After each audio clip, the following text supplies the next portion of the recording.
No final da década de 90, no contexto da reforma educacional e da virada discursiva nos estudos de linguagens, os trabalhos de Leda Tifune, Angela Kleiman e Magda Soares colocaram em discussão o letramento, problematizando como as práticas de leitura e escrita até então escolarizadas recobriam apenas parte das práticas sociais de linguagem a que os sujeitos se vinculam de acordo com suas pertenças socioculturais. A esse respeito, diz Angela Kleiman, o fenômeno do letramento, então, extrapola o mundo da escrita tal qual ele é concebido pelas instituições que se encarregam de introduzir formalmente os sujeitos no mundo da escrita.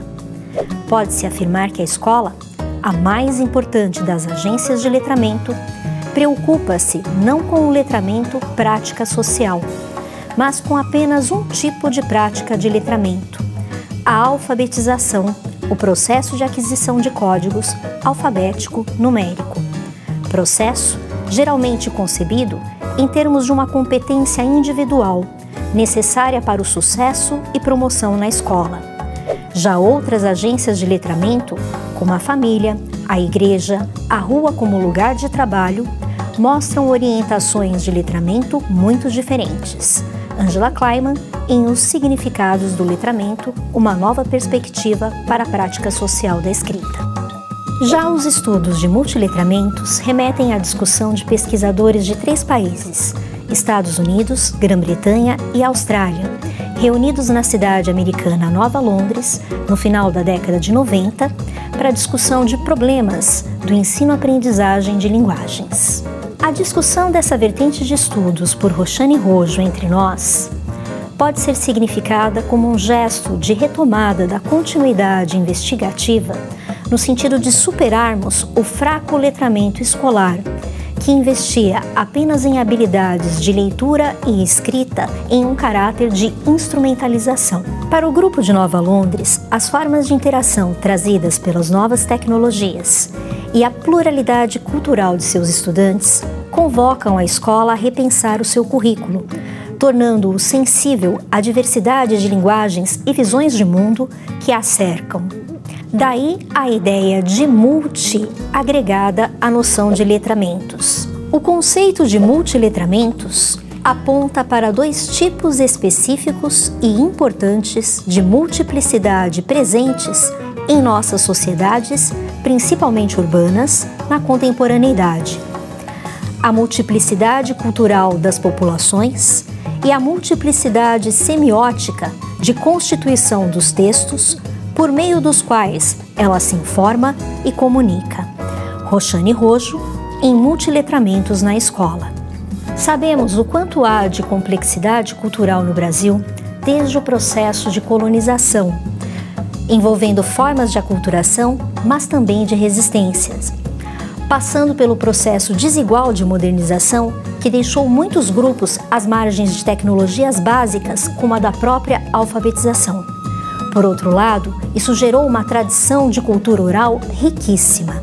Quanto aos novos modos de interação trazidos pelas novas tecnologias, estamos vivendo nesse momento um incremento vertiginoso de entradas de pessoas na internet.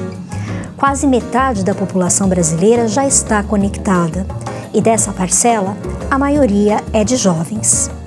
Sabemos que esse acesso não significa necessariamente inserção crítica. Tampouco o fluxo maior e mais veloz de informações signifique prontamente produção de conhecimento. O currículo escolar ainda não espelha essa realidade, tanto de mais sensibilidade à pluralidade cultural, como a esse incremento das interações via as novas tecnologias. Por essa razão, faz-se tão necessária a discussão sobre os multiletramentos na escola. Sintetizando estudos, Rojo defende que os multiletramentos têm algumas características importantes. Eles são interativos, mais que isso, colaborativos. Eles fraturam e transgridem as relações de poder quanto à autoria, à possibilidade de produção e circulação de produções culturais.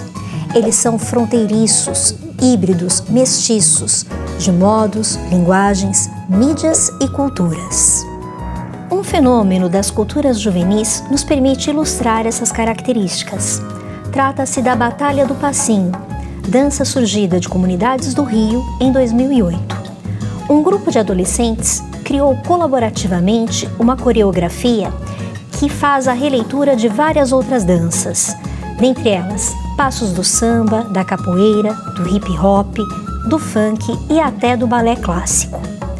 Os jovens promoveram um vídeo e o postaram na internet, conquistando o interesse de muitos outros. Isso culminou em um campeonato em que participaram centenas de dançarinos. Com essa projeção, houve a realização de um filme, documentário de Emílio Gomes, e várias matérias em diferentes mídias nacionais e internacionais.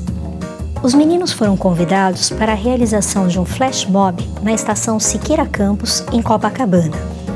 Na apresentação, seus ritmos foram integrados a um trecho das Baquianas Brasileiras de Heitor Villa-Lobos, na interpretação do Duo Santoro, da Orquestra Sinfônica Brasileira. Explorando a potencialidade das linguagens do corpo e as envolvidas na produção de um vídeo, esses jovens alcançaram difundir uma realização extremamente original com a recriação de várias outras danças. Metaforicamente, sair da comunidade para dançar em uma estação de metrô de uma das grandes cidades brasileiras significa colocar a própria produção no rico trânsito entre as culturas.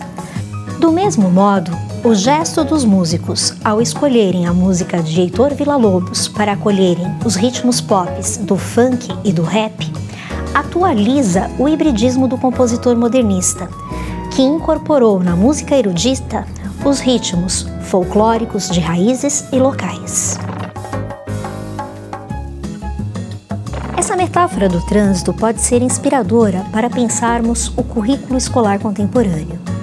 Que textos, de que linguagens, em que gêneros contemplar?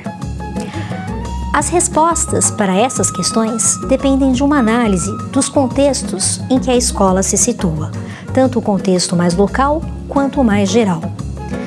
No plano mais geral, sabemos que os jovens estão na internet lidando com textos em que não apenas a palavra, mas gestos, sons, imagens pedem a atribuição de sentidos. São os chamados gêneros multimodais.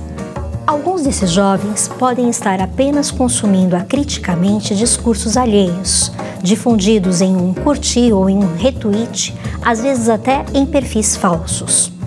Outros, desconfiados da repetição exaustiva do mesmo, podem estar lidando com mais autonomia na escolha de seus próprios conteúdos. Outros ainda, como os meninos do passinho, podem ter descoberto as novas linguagens e a rede como meio de produção e de circulação de suas próprias produções. Em outras palavras, podemos ter leitores críticos, leitores ingênuos e produtores textuais nesse contexto das novas linguagens e das novas tecnologias. Assim, formar leitores e produtores textuais na escola requer um trabalho responsável com textos de gêneros em que predomine o verbal, mas também em que haja a multimodalidade e a referência às diversas culturas, inclusive as locais. E se para nós, educadores, há o desafio de não sermos nativos digitais, vale lembrar que a colaboração é uma das características mais interessantes dos multiletramentos. Por essa razão, a diferença de domínio das linguagens trazidas pelas novas tecnologias pode ser um vínculo bastante interessante entre professores e estudantes nesse trânsito entre saberes, conhecimentos e culturas que é a escola.